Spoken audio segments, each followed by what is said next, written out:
Hey, what's up people, how are you? My name is Micaerys and welcome back to another video. Today I want to talk to you about a woman who was very important in her time.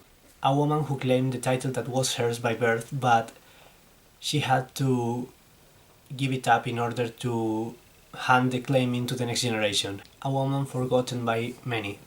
Today I want to talk to you about Constance of Castile. She was born in 1354 as the second daughter of Peter I of Castile and Maria de Padilla. She had one older sister, Beatriz, and two younger siblings, Isabella and Alfonso. And by the way, I'm just realizing how good those names sound in English. Like, it's not Isabel or Constanza, it's Constance and Isabella. Sounds very British. The situation of these kids was very complicated because depending of who you ask, people will tell you that those children were legitimate or bastards.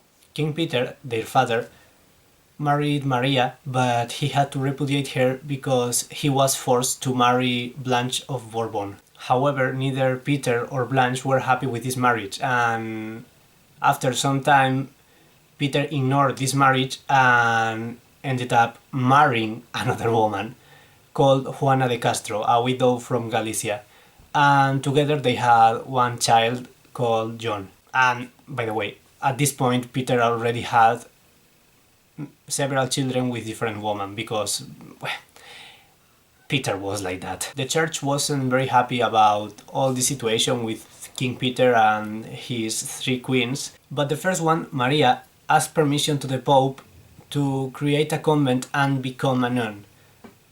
But once the convent was created, she didn't become a nun there. Actually, she reconciled with Peter, so the other two queens weren't very happy about this, and several allies of Blanche and Juana started to appear to oppose Peter.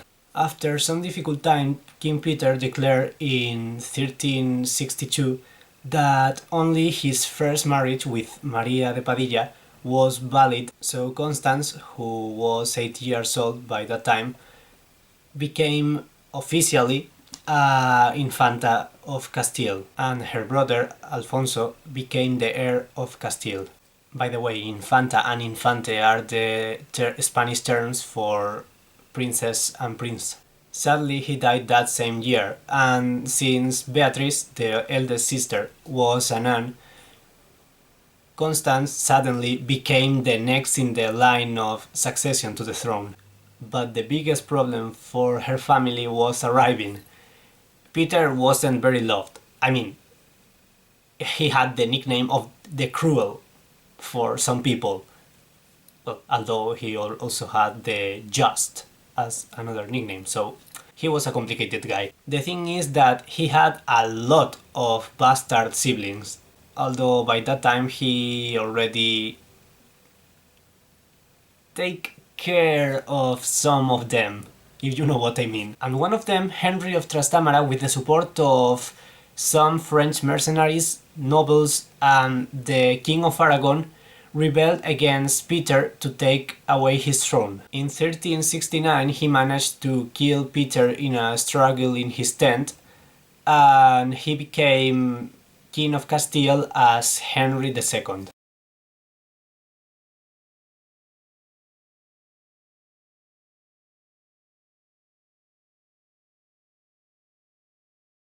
Meanwhile, Constance and her sister Isabella had been detained for a while in Aquitaine, and since they couldn't go back to Castile because King Henry was searching for Peter's allies and relatives, Constance ended up looking for protection with the English crown.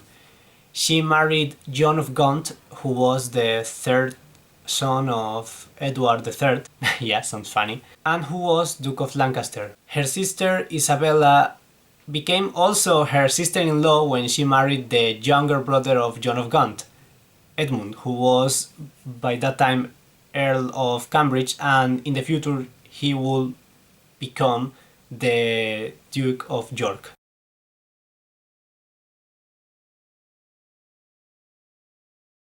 However, Constance didn't forget that she was the rightful owner of the Castilian crown, and not Henry, who by that time already had one son that would be his successor. John of Gaunt, who was a great politician, was aware of his wife's position and he supported her. So in 1372 they claimed the titles of King and Queen of Castile for themselves. In 1386 they arrived to Galicia with their heir, Catherine, their only daughter. Well, actually they had one more son, John, but he died as a baby, so Catherine was the only heir.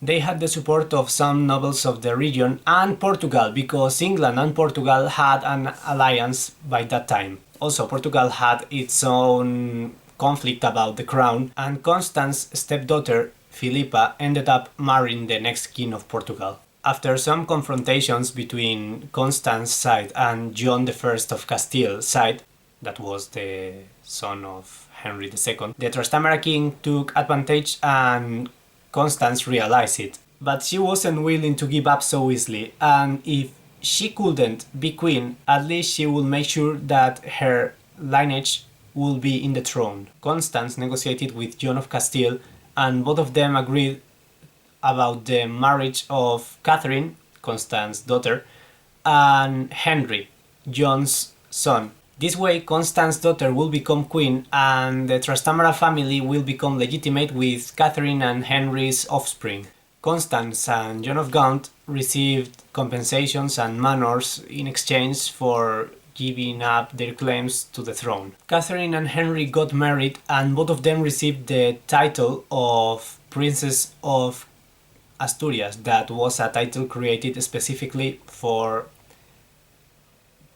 saying that they were the heirs of the Kingdom of Castile. Constance died in 1394 after seeing her daughter Catherine become Queen of Castile. And that's her story. She was Queen of Castile almost.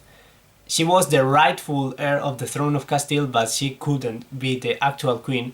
But she was smart enough and her husband was powerful enough to make sure that at least their daughter Catherine will become the Queen of Castile. And actually Catherine is very important because she became the grandmother of Isabella of Castile, the famous Catholic queen who married Ferdinand. And well, that's the end of the story. I hope you like it. I hope you push that like button, and I don't know, you can share the video, you can put comments down below, and I don't know, if you want more videos like this, put it in the comments and subscribe if you are not, and we will see each other in the next video. Bye!